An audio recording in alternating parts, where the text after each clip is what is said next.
So welcome to the T2X Mission 13 commentary. If you haven't cheated and you've listened all the way through, thanks very much. This is the last mission. And here we have our third cutscene. This was one of our biggest and most important cutscenes. This is where the plot shifts dramatically, and Malik is really it comes out and is revealed as a true bad guy. And players may have picked up on it much earlier, but obviously. Zaya as a character really has everything revealed to her right here, and realizes that all of her plans are for naught, and that we're really creating a tragedy and not really a hero story. Right. Yeah, and as Valletta's mentioned many times, and I think I mentioned earlier, again, we weren't trying to conceal the fact from her or the player that he was a bad guy. I mean, she knew it, but she was trapped in a situation where she needed a powerful ally. And she is a bit she's easily persuaded, a little bit gullible and that kind of thing, because just because of her background, especially at the beginning. But obviously, as time goes on, she starts to realize that his intentions are not entirely honorable, and just the horrible thing here that she's where she realizes, okay, and the player too. I've done all this work and gone to all this trouble, and it's like I say, it's for naught. There's no hope for Kadar here. And we had this was very challenging because we needed to communicate not only that Malik had been manipulating her, but also that he was using the scales as a force of evil, and the scales were kind of this all-powerful object that could not only raise the dead but summon creatures from another dimension. So he calls out his own servant here, this demon from a parallel universe that exists and serves him under his command. And that was another what we really felt like was kind of a loose end from Thief 2. Who really killed Truert? They mention a beast. They talk about that nothing human can move that fast, and so on. And it was never really answered. We just assume it was a tree beast or a pagan, but obviously something pagan in origin, because of the connection between Mosley and the pagans and all that. But it was just never really fleshed out, so resolved. It's so kind of an opportunity for us to make a tie-in right there and to really transport the player directly into that experience. Right. So here we have the very end of the cutscene. I guess I'll just mention really quickly that this is a recognizable location. This is Malik's mansion from the very first mission, Unexpected Shelter. And Mad God built in the original rough out for the mansion, and we took a draft of that and we sent it to the cutscene guys, the Darkcraft guys, and they basically made their own high poly version. And you saw the version in there with all the railings and all the upgraded textures and so forth. And then we, in turn, got resources from them. We got some textures from them, like the wall textures in here and the stairs and the stone and all that are all done by them.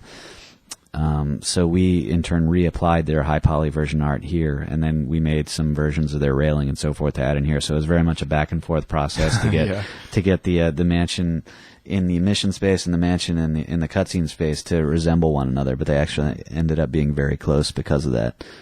Yeah. This may not be the best place to mention it, but it's kind of on the same topic. Some people have commented on the Egyptian symbols and the pyramids and all that appeared in some of the cutscenes and briefings with Zaya, and it's another one of those issues where the design team and the plot team and the art, you're not sitting in the same room together, and so a lot of times artwork comes back that is not exactly what you had in mind. I mean, we didn't intend for Zaya for anybody to think that she came from Egypt, because obviously that puts her in a real place in the real world, and Thief is not. Yeah, Thief is a fictional universe. We wanted, I think, originally a Egyptian influenced art, and I think they, it was just taken like half a step too far. But, right. That never really bothered me, and some people commented on it, but Yeah. Well, it was also an issue, but we had the artwork. It would do for the time being, but then when you start realizing these guys have 50 pieces of art they got to churn out, for these briefings and stuff, do you really want to have them go back and redo that, or would you rather have them go ahead and finish working on, the something rest of the else, project? Higher priority, yeah. Right. So it would have been nice to have gotten rid of some of that, but it just wasn't a high priority in light of everything that had to be accomplished. So we wanted to transport the player back and show him a little bit of this assassination right, or put them in there right as Truart's assassination happened, and that would tie everything fictionally together, the events of Thief 2 and the events of T2X, and put everything into context. Which created a host of problems. Yeah, but we didn't really know how we were going to do it, like where the player was going to be. How close she was going to be to the assassination, or what the gameplay would be. We tried a couple different things. At the very beginning, I think right before Mazur left, he tried creating a little space with an overlook that overlooked the mansion. So you actually see it like through kind of like a hole in the wall. But there were, problems with that setup. It wasn't really quite immersive enough, and it didn't put you in the experience enough. And it kind of forced the player to look in a certain direction. You can never guarantee the player's going to do that. So when we were doing subsequent drafts of the map, we tried placing the player actually on the balcony of the mansion, of Truart's mansion, and that actually seemed to work, because it would make sense that the beast would teleport somewhere right near where Truart's going to be, and then kill him, and then escape, and then to put the player in that exact location means that they're going to be, highly immersed and right there with the experience as it's happening. And then there was the question also technically of whether or not we were going to update architecture from Thief 2, because when we first started out, Thief 2 looked fine. Right. A year or two into the project, it started looking pretty dated. Yeah. So we were kind of curious as to how we could ramp it up, but really make it still recognizable. And what we ended up doing really was just adding kind of the smoother curves, where there was the chunky like 8-sided cylinders before. I think ours were like 16 or something. And then we added some fog and some rain, and I think we left almost everything else the same. So it's definitely recognizable, but it's just enough of a change to give it like a little bit of a visual kick. Here we have Oleander. This was a little bit of a plot complication too. Is how are we going to convey this information to? Zaya still didn't have all the information that we really needed her to have. And of course, obviously, the pagans were behind this assassination of Truart, so the idea came to actually place a pagan in game. Again, reminiscent of what happened in Precious Cargo when the pagan in the freezer case dies, gives Garrett some necessary information and then dies. It was kind of an easy thing to fall back on, but we really didn't know what else to do there. And we wanted to kind of get into the gameplay as quickly as possible. So we didn't want to do that through a document at the beginning. We had him give some information, and then of course Malik conveniently drops pages of his diary. Which you can pick up and read. Which happens all the time in real life. When you're chasing a bad guy, they drop their dastardly plans along the way as like a breadcrumb trail to their lair. But this was a mission that we really felt like should be a lot more like the last mission in the Dark Project, more than the last mission in the Metal Age. We wanted something that was about the same length and size and scope as the Maw, rather than a Soulforge type mission. Yeah, we were very conscious of pacing. We felt really at this point players are going to want to be done because they know who the bad guy is. All the mysteries have been revealed. Right. They have all their weapons and items. There's nothing else to get. Really, you want to complete the story arc and finish the plot. And so really we didn't want a mission that was any longer than 30 minutes.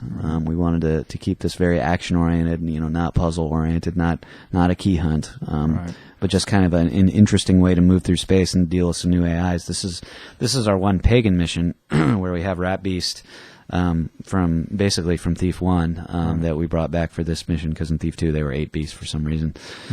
We like the Rat Beast better. We like the Rat Beast. Yeah, and the Bug Beast that spew insects at you. And the fictional idea is that this isn't the Maw, but the use of the scales and the power that it generates are kind of opening up this kind of rift in space time that's allowing some elements of the Maw to bleed through. And so outside of Malik's little secret hideout here, he's got some rat beasts and stuff walking around. I love the waterfalls. Yeah, I know it looks so dated now, but totally. A lot of our art does, frankly, but yeah.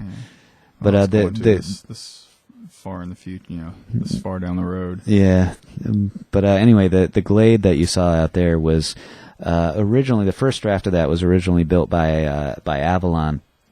He built a really interesting kind of maw space with those really tall like cave walls and like this path that went up along the outside, and it wasn't quite finished. It was just it was like some brush geometry and some details and some vegetation, but it really sold me on the idea of what the glade could be.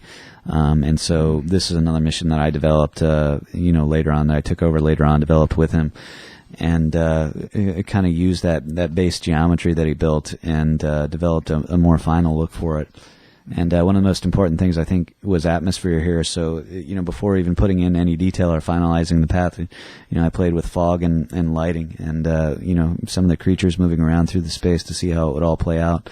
And it worked out. These big tall trees and the path that he built up the side of the mountain all contributed a lot to the atmosphere and the interesting player path up through here. Right. The other thing I was I'm thinking about as far as plot, we've got the note from Victoria. It was kind of a difficult thing because we consider Victoria like a big character in the Thief games, but when you really get down to it, she has some brief conversations with Garrett in the cutscenes and briefings and things like that, but it was really tough trying to figure out what kind of voice she would have on paper. And I think it's been observed she kind of comes out sounding like Yoda, unfortunately, in the note, and I can definitely see that. But it was just kind of tough to. She has a lot of different ways of talking in the cutscenes. There's sometimes when she really sounds very paganish and uses some of the words and the inflections that they use, and there's other times where she just sounds like a normal human woman when she's planning some things with Garrett there at the end of T2. So it was kind of tough to figure out. I love that. Yeah, I love throwing them over the edge. But it was just tough to figure out in a written text like we have here exactly how she would communicate. In writing, and again, that's another little piece of information that says that Victoria knows who Malik is, and, right. And she's dispatched Oleander to be the one to kill Truart, but Malik kind of beats her to the punch and is attempting to usurp her power, and she thinks Malik is a guy who needs to be taken out, but of course those plans are thwarted. Oleander is wounded, and the Beast is the one who kills Truart and then escapes. Yeah, and the idea is if Zaya had not gone ahead and pursued Malik here and killed him and gotten rid of the Beast, that they would have been a major threat to Garrett, and that was kind of a way to make what she's doing here very important. Even though she can't save Kadar, and she's essentially got her ship back and she could leave. Justice needs to be served. She wants to see this through to the end, but it also allows the player to feel like. We're helping Garrett out here. We're doing something. He doesn't know that we're actually saving him from the same fate that Truart just suffered, but and she doesn't know. But it's just kind of a nice little way again to tie it into the original missions and lend some a little more gravity to what's happening and make it very important as it pertains to the original games.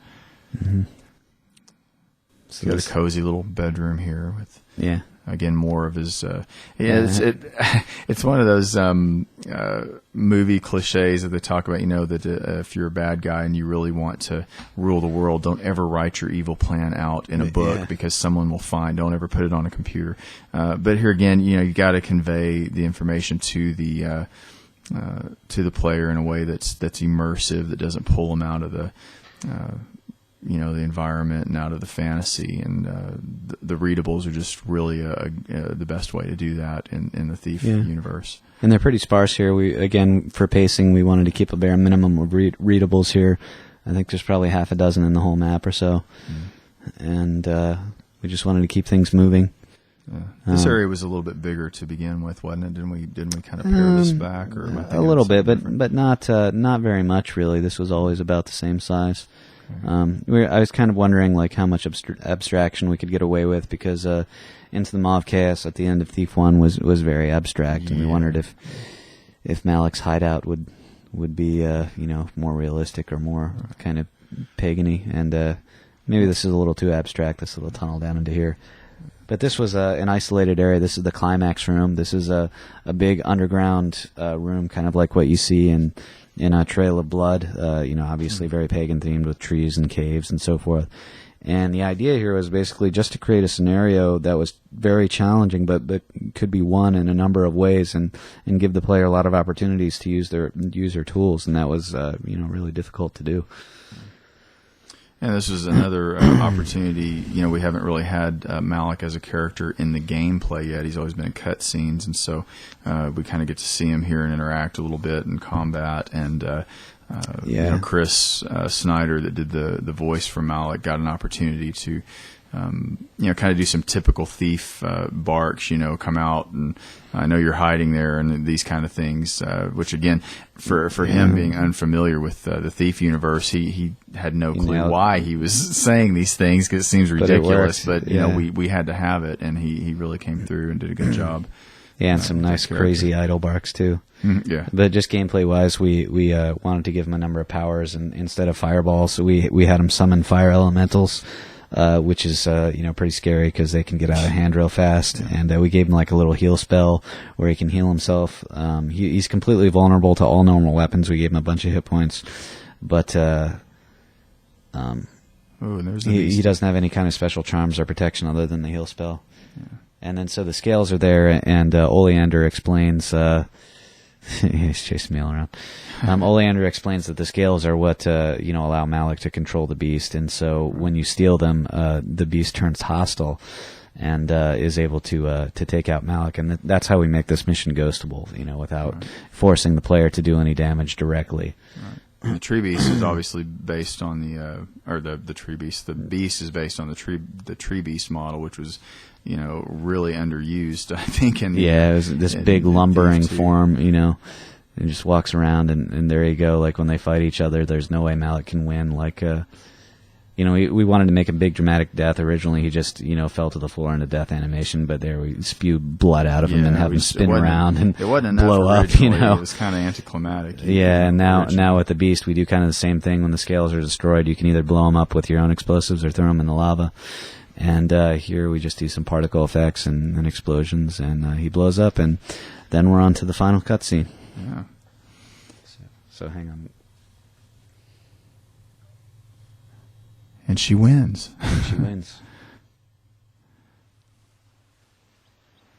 So money shot. This was a very complicated scene. Set up by the Darkcraft guys again. Another great cutscene that they managed to do here. Just 3 guys. And in this last cutscene here, this is where we wanted to reintroduce the Keepers kind of to the player, because they really haven't been a part of the story at all up to this point. But we felt they're such an important part of the universe that we need to address them somehow. Right. And it's kind of nice to see them here, kind of observing everything and commenting and making their own kind of strange predictions and prophecies about what happened and what's going to happen. Yeah, and the mention of Garrett, in kind of a roundabout way, they talk about Garrett and that she's not the one and he is, and all that kind of stuff. So kind of putting the player back in mind of the events of Thief 2 and Artemis's involvement, in the life of Garrett and all those things. But she heads home, and again, it's a tragic hero story. There's the money shot right there. Yeah, off into the distance. So the music kicks in here. This is, great audio stuff, lots of dialogue and ambient here. The levels were a little bit off in the version 1.0 that we shipped. It's actually kind of funny. The cutscene guys, the Darkcraft Studios guys, lost their all their original tracks in a hard drive crash, and so we were stuck with a mix at the end, which was just a little bit less than perfect, where the music was a little bit too loud. It kind of drowned things out. So for version 1.0, we actually had Paul Fox come in, and I don't know how he did it, but he somehow managed to deconstruct the audio and tone the music down, and we finally got the audio and the cutscenes that we really wanted. But I think regardless, it was a really strong end here, and so now we have the credits. Yeah, it's just amazing, all the people that worked on this, and some of them just contributed very little, and some of them contributed a lot, but, it was all important to get it done. And again, we've kind of been saying throughout that even though we did have to make kind of some executive decisions at times, you can really see from looking at this that it truly was a community project, that so many people contributed to, and it's just amazing to me that we actually saw it all the way through and got it done. And people from all over the world too. I mean, we had people from Australia and Russia and Canada, from all over the U.S., and Spain and Great Britain, and man, I don't know, Holland, everywhere else, any place you can possibly think of. I think we had people. And you see guys. Some of these guys are not even around anymore at TTLG, but some of them are. I mean, there's the Black Man. There's My Old Name Broke, and just looking through here. Of course, Sam and Digital Nightfall, and of course we have to thank Dan and Sam for letting us take up the massive amount of bandwidth at TTLG on the servers, for coordinating all this. And really, just all the people at TTLG. I mean, it was kind of a labor of love in a sense that we wanted to honor Looking Glass, but it was also something that we wanted to do for the benefit of the community, and to kind of inspire the community. And so here we go. Thanks for listening. Yeah.